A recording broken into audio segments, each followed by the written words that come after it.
is a short play, Christmas on a Rope, and the setting is around the early 20s in Belfast City. Belfast is the capital of Northern Ireland, and set on stage it's a very simple kind of set, portraying a shelter for the unfortunates. A rope is strung from one side of the set to the other. There's no furniture. There's a desk at the front door of the entrance to the shelter. Upon the desk is a metal cash box and a lamp fueled by kerosene. The cast of the play is Danny. Danny's the staff member of the refuge. Sister Pascal is the friendly nun, head of the Poor Clare Monastery. Eugene, the long-time resident of the Penny Rope.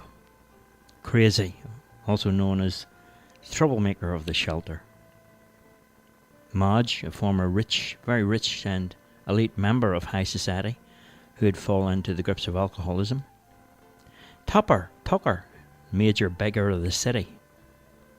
Sly Sammy, a spreader of scandal and gossip, local mouth. Nervous Noel, long-time mental patient who finds it difficult fitting into community life. Sally, the runaway gypsy girl. Mad Mick, ex-convict. And Mary, the girl from the street. And Joe, Mary's husband.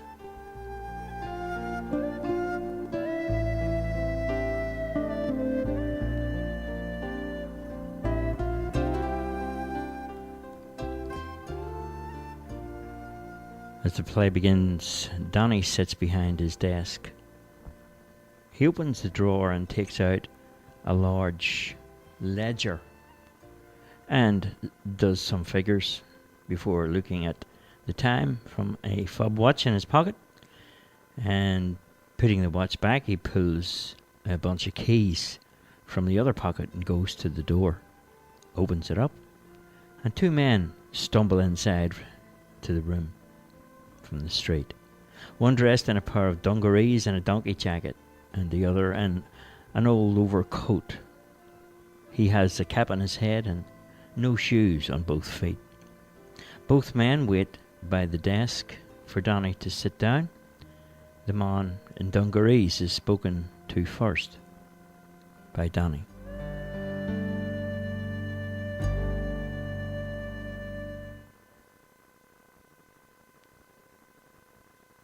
Danny. Eugene, my man, how's life treating you these days? Eugene. It's a wonderful life, Danny boy. No complaints. Here's my penny for the rope. Danny takes the penny and Eugene takes his place on the rope. He throws both arms over it. Danny. How's Crazy tonight then? Crazy stumbles. What the hell do you care when it's 12 below out there and me with no shoes on my feet? Danny. Where's your penny, Crazy? Crazy. Can I pay you tomorrow, Danny? Alright? Danny.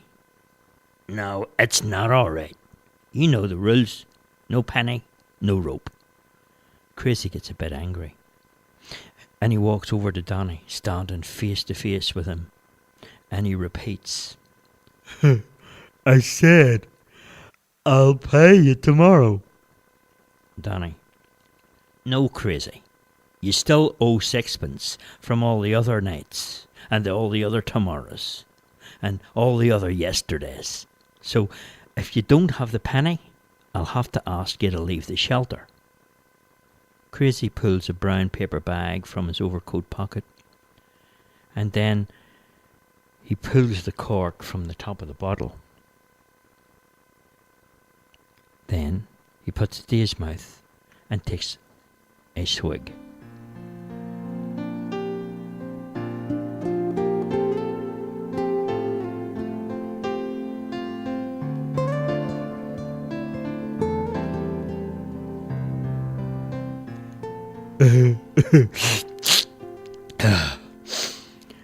It's Christmas Eve. You mean you'd put me out on the street with no shoes on my feet and nowhere for me but some shop front on a corner somewhere with the wind blowing in the rain? You should have thought about that, said Danny. Donny, come on, you know me. You know me well. I'm just a rough old diamond. Crazy said. And Danny said, well, you might be a rough old diamond, but you know very well you're not shining too good these days. And you know what? You shouldn't be drinking here in the shelter. Christmas or not, out you go, Crazy, before I call the cops. The pillars will come and they'll walk you out. If you don't listen to me, you'll listen to them. And you know they're not too fond of you, Crazy. So leave right now, please. Crazy. You better watch your back on the street, 'cause I'll not be far behind you. Crazy throws a fist at Danny. Danny ducks well before it had got anywhere near him.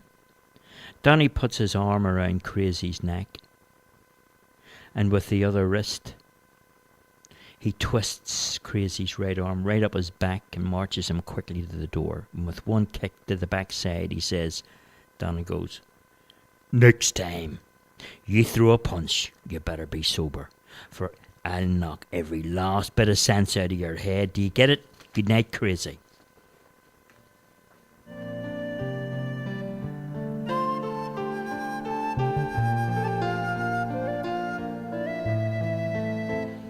Danny slams the door and he says, we don't need the likes of him around here. It's hard enough these days as it is.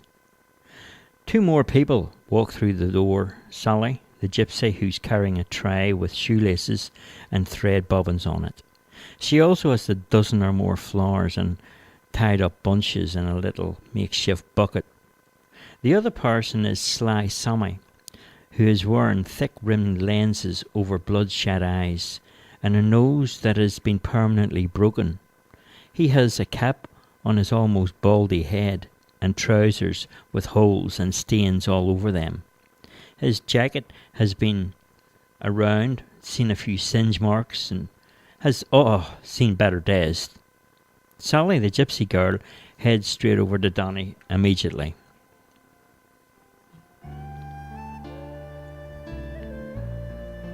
Oh, now a bunch of flowers for your wife. Or maybe a pair of shoelaces for the man and the rope. What about you? She looks at Sly Sammy. Maybe a few tidbits, a thread maybe, to mend your trousers. Danny says, be off with you. We don't need anything around here. We don't want the likes of you here. Sally says, you'd send me away empty-handed back to the 7 children who haven't seen white meat for over 7 Christmases, and my poor mother who's not been up and about for the past 10 years. I'll tell you what now, you be thinking of me when you're tucked up in your warm bed tonight with a full stomach of food in your belly. Oh, it's a sad day indeed.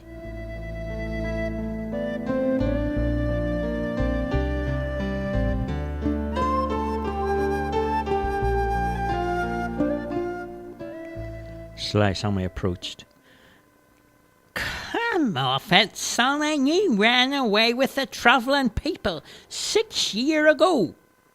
You never knew your proper mother, and you've as many children as you have stories, and they're as old as the shoelaces in that there tray. Sally. No, what would you know? Sure, you're nothing to me. As a matter of fact, you're in for quite a shock. I hear tell that tongue of yours is ready for being cut out and fed to the stray dogs down in the dockyards. Sly Sammy. Tell me, gypsy woman, who's going to do it? For there's not a person alive in the city who'd have the nerve to silence me. Sally. I'll tell you. It's meself, Sly Sammy. And if you don't stop, if you better not, stop and get in front of me quick now. Sally pulled out a silver cutthroat razor from her boot, and Donny threw himself between the two. Donny, I think now you better take yourself somewhere else. You lady, off you go before somebody gets hurt, and it's not going to be me. Sally, I'm doing no harm. And sure, you know, I'd be doing the city a favour if I was to cut that Cutter Snipe's throat. He's caused more than enough trouble, as far as I'm concerned, the dirty weasel.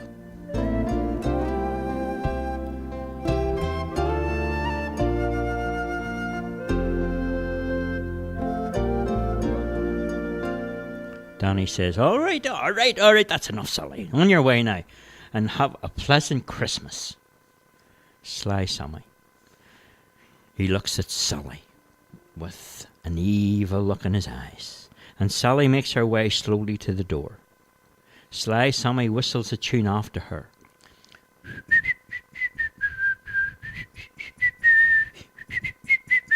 As she's marching, Sally turns and throws the razor, and it just grazes Sly Sammy's cheek. Sally runs and makes her exit out the door. Sly Sammy. You're all a witness to that now. Attempted murder is what that was. I want the police. I want the peelers brought here tonight. Eugene. I wouldn't do that if I were you. Sly Sammy. Why not? I've got the law on my side, and you're both my eyewitnesses to the fact. Eugene. I saw nothing. Did you, Donny? Donny. Well, what are you talking about? It's been a quiet night. Quiet as a church here all night. Sly Sammy. So that's it now. I see how it is. You're both getting back at me for the time that I took the couch box. Isn't that what it is? Eugene. It's nothing to do with the money at all. It's about that gypsy curse. Don't you know, it would be better to throw yourself into the river than to drown, than to cross a gypsy. Isn't that right, Donny? Yeah, said Donny. That's the way it is, Sly Sammy. I got a wife and 3 kids who depend on me, and I'm not having any part of the gypsy curse on my head. Sly Sammy. Ah, both of you are yellow. You're nothing but 2 frightened wee babies instead. You should stand up and be a man for once. Look at me. I'm not having any part of any gypsy curse. It doesn't have any effect on me.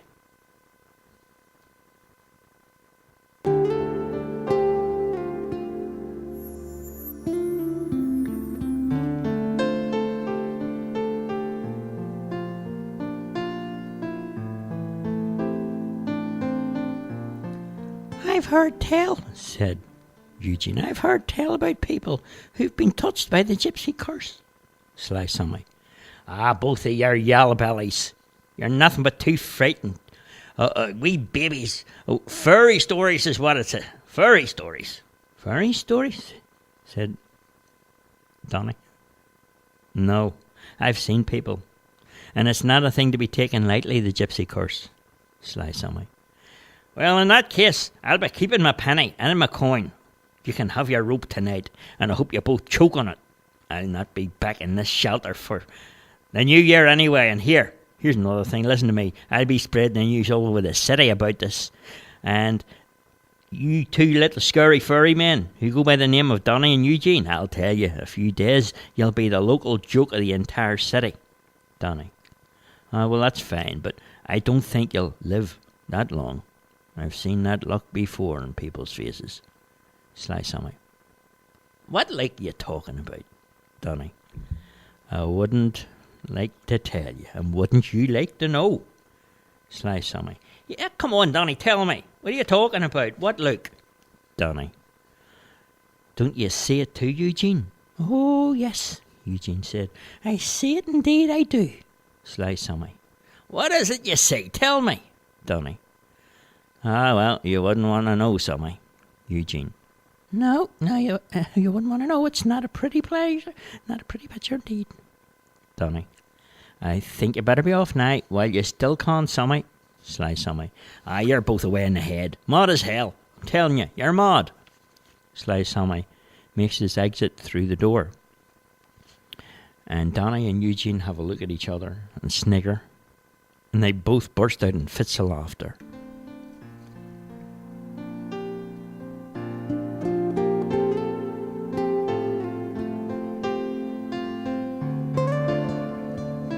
Suddenly, the door burst in, and Sister Pascal came through the door with a large pot in her arm, and she put it on the desk with a thud.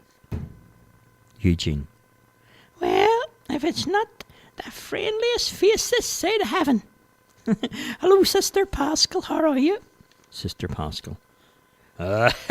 Couldn't be better, my son. How's the saint of the street? How are you faring, son? Eugene. I'm hoping for a sudden change of circumstance, sister. Eugene smiled. Sister Pascal put her arms around him, and Danny walked over. Oh, indeed, aren't we all, Eugene? We're all hoping for a change of circumstance. What can I do for you, Sister Pascal? Sister Pascal. I brought a little gift for all the men on the rope. It's a wee drop of vegetable soup. Me and the sisters, well, sure, we cooked it up for Christmas, and I thought maybe there would be a few bellies that were empty, and sure, this soup would be just a little piece of paradise that would fill it. I must be away now. I can't be away too long from the other nuns, if you know what I mean. I was away from the monastery once, and I'll never forget the night. His lordship had called in, and there wasn't a slice of bread in the place. We're not allowed out, you know. In fact, we mustn't even show our faces in public. But sure, what good are rules if they're not meant to be tested and maybe even broken?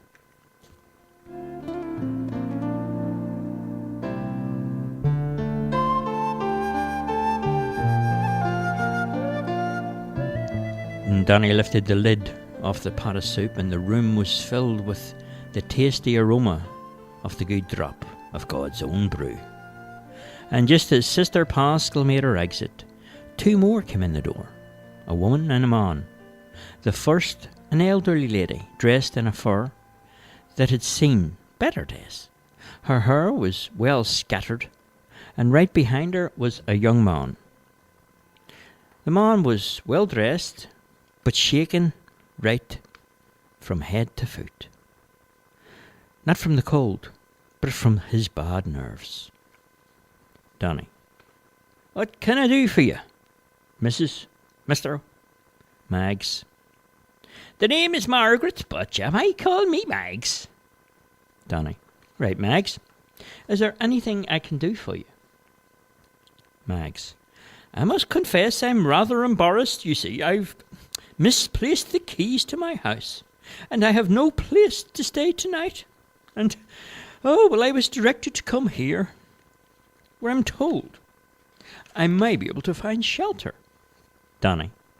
That's no problems, Mags. We have a system called the penny rope. What it is, Mags, is for a penny you can take the weight of your feet as well as get a roof over your head for the evening. Apart from that, you get to meet some very nice and lively characters. So, Mags, tell me, have you got a penny? Mags. Let me have a look in my purse. As she put her hand into her coat pocket, a small flask fell out. She grabbed it frantically, as if her life depended on it. She put it away again very, very carefully, and then she took her purse and produced a penny. Oh, I do believe I have a penny, sir. If it is all right, I'd like to stay in your room for one evening. Danny. That's not a problem, Mags. Find a place anywhere on the rope. That fellow's called Eugene over there. He's a good man. Mags. I'm very much obliged to you, sir. Danny. Just one question, Mags. Was that a flask of alcohol you just dropped? Mags. Oh, not at all. It was holy water. I keep it with me. See, I'm plagued by demons everywhere I go, night and day, and I needed to fight them off. It's a terrible existence I have, but in my own way. I've learned how to cope, mind you. It's not easy. Danny. Okay then, Mags, off you go. being lenient, as it was her first time in the shelter. "Now then, what can I do for you, young man?" Nervous Noel. Well, speaking with a severe stutter. Well, I'd like, Danny, it's all right. Take your time, son. Nervous Noel. Room on a rope. Noel takes some tablets from a pillbox and he tries in vain to get one out, but in the procedure he drops 5 on the floor. And trying to pick up the 5, the process became unbearable for Donny, who helps Noel pick up the tablets off the floor. Donny takes out one and he gives it to Noel. "What's your name, son?" Nervous Noel. Noel. My name is Noel. Donny. "Okay then, Noel. Have you got a penny for the rope?" And Noel goes, I do. Donny. "Then there's no problem, Noel. I'll just fill in your name in my book and you can take your place on the rope tonight." Noel was fumbling in his pocket for the penny with Maud Mick, the ex-con, walking through the door like John Wayne at the OK Corral. Maud Mick stood there, watching Nervous Noel trying to hand over the penny to Donny. Maud Mick put his eyes up in the air. He was a thin man and carried himself as if he owned the city. He looked around and Maud Mick said, "You've got problems, brother." Nervous Noel. I'm so sorry. You go before me. Maud Mick. "I'll tell you what. I'll stick a knife in your heart. You won't feel a thing. It'll all be over in 2 seconds. Donny says, "Is there something that maybe I can help you with?" Maud Mick. "Here." Mick threw a penny on the desk. "I'll just take my place on a rope, and I'll be glad when this snow falls over and the morning comes. Say no more and ask me no questions, and I'll tell you no lies." Donny says, "Can I have your name, please?" Maud Mick. "Sure, the name's Maud Mick. That's what I'm known by round here." Donny. "Okay then, Mick. The shelter must be vacated by 10 in the morning. Then you can have a drop of soup tonight in the pot, if you want some." Maud Mick. "Sounds fine to me. I have a drop of that. Now, all I've had is porridge and dry bread for the past 12 months. Donny. "So where you been, Mick?" Maud Mick. "Put it this way. I wasn't in Butlins. I wasn't on my holidays. I was in no resort, if you get my drift." Donny. "Okay then. Have you got a penny for the rope?" Maud Mick. "A penny? Sure. I've got a penny. Didn't I just throw it on the desk? Are you blind or something?" Donny. "Oh, sorry, Mick. My mistake." Maud Mick. "I pay my way round here, okay? Nobody will ever say Maud Mick doesn't pay his dues. Get it?" Donny. "Sorry, I said, Mick." Maud Mick. "That's okay. Here, see that freak beside you there? I think he'd be better off forgetting all about it. What do you say, huh? What do you say?" Nervous Noel. I've got the penny." Donny. "All right, Noel. Take your place on the rope. Here." "Where did those scars on your wrist come from, Noel?" Nervous Noel. I tried to do myself in." Maud Mick. "So you never made it then, kid? Is that what you're trying to say?" Shut your mouth. It's nothing to do with you." Donny. "It's all right, Noel. Take your place on the rope." So, there on the rope hung the 4 unfortunates. Eugene, Mags, Maud Mick, and Nervous Noel. They all hung themselves, looking directly at the audience while talking to themselves.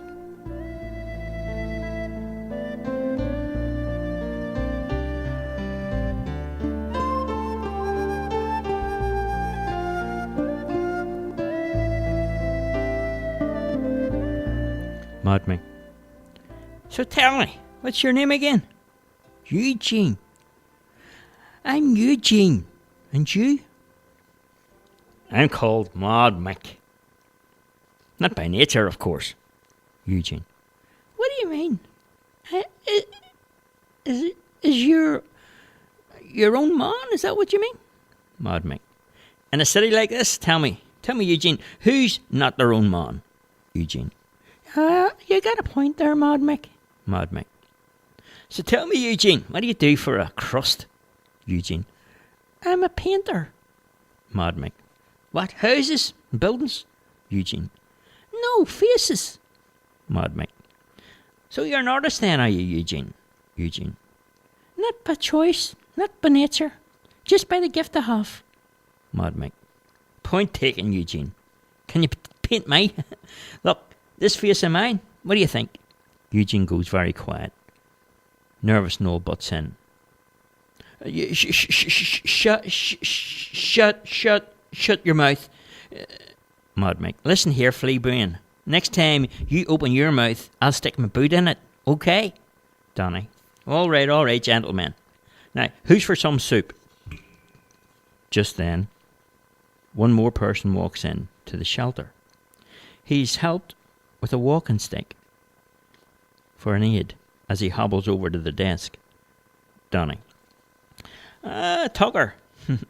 There's nothing for you here. On your way. Topper Tucker. Go on. Just give me a penny, Donny. I need the bus fare home. I can't walk on two wooden legs. Danny. You can't walk because you're half drunk, Tucker. Topper Tucker. What would you know? I've been in the war. I've got medals to prove it. Danny. Sure thing, Tucker. The only war you've been in was the fight with a bottle for half of your life. Mags. That's not a nice thing to say, Danny. He's a returned soldier and needs cared for. Topper Tucker. Aye, there's a smart lady.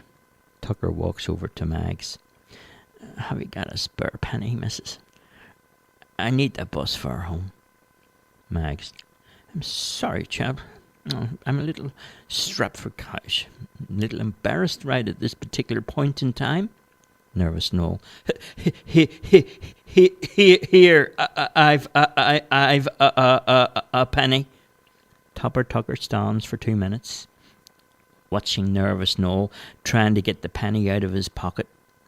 Finally he grabs it and makes his exit. Donny pours a mug of soup and hands it to Eugene, then takes it back and refills it and hands it to Mags. I'm sorry, said Donny, but there's only one mug, so you'll all have to share the mug amongst yourselves. Suddenly 2 more people come in, a lady and a man.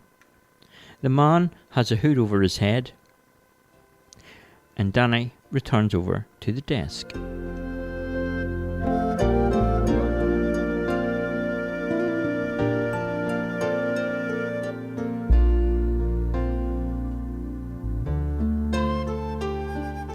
Very slowly, the man pulls the hood from his head, revealing a young, kind face, and speaks softly to Danny.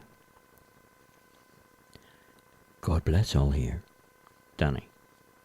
Can I help you? The man. My wife, she's expecting a baby. Please, let us stay. There's nowhere else left. Danny. I'm sorry, there's no room in the rope left. The man. Oh, do you know of anywhere else that we could find shelter tonight? Danny. There's nowhere else as far as I know, but here. I'm afraid you'll just have to make your way out on the street. The woman cries out in pain. A light shines down on the stage from overlight lights. What are we going to do? The man. Oh, the baby's coming. Danny. Quick! Noel! Run to the city hospital and get an ambulance. The man. There's no time. The baby will arrive at any moment. Well, Danny said, what do we do? I'm no doctor. Nervous Noel. No, but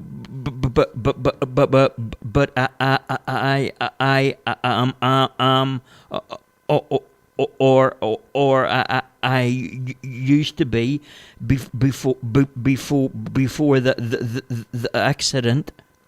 Mad Mick. What? You a doctor? Mad Mick. He laughs. Doctor him.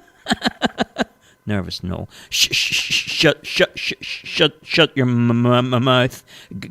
Give me some clean rags and boiling water. Quick. Suddenly, a change appeared to come over Noel, and it was almost like he was transformed into another person. Mad Mick. What? You okay, Doc? You seem okay. Are you okay? Eugene. Boiling water, coming up. Danny. Mags, give us that fur coat of yours, will you? Mags took off the fur coat and gave it to Danny, and Danny laid it down on the floor and helped the lady to the delivery position. The lady's partner sat behind her, and he said, don't worry, it's almost over now. There's a doctor here, and the baby's on his way. Nervous Noel knelt down beside the woman. Don't worry, you're in good hands. I'm a doctor. I must ask you to start to breathe. Breathe deeply. The lady responded. Everyone in the room looked at Nervous Noel, who had become an entirely new character. Almost normal. In fact, beyond normal.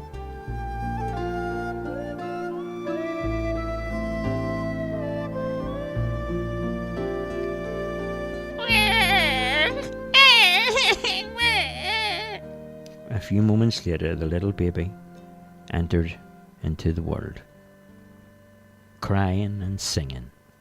Around the walls of the penny rope shelter was heard a baby's cry. And just at that, light from the overhead shone down on the stage as spotlights hit the stage from various angles. And Danny says, "Morning's here. Hey, Merry Christmas, everyone." Everyone shakes hands, and they recall the event of the previous night. And as they look around, they smile, and they could understand that something very special had occurred. As they all went for another bowl of soup, they had turned their back just for a brief moment, and when they turned back around, the child, the woman, and the man were no longer there. There was no sign of the three of them. One by one, each person asked the other question. "Did that really happen?" "Aye, I'm pretty sure it did." "Well, where are they?" Danny handed over the keys to the new shift worker who was arriving for morning duty. And one by one, each person walked out the door on a very cold Christmas morning, 1924, Belfast City.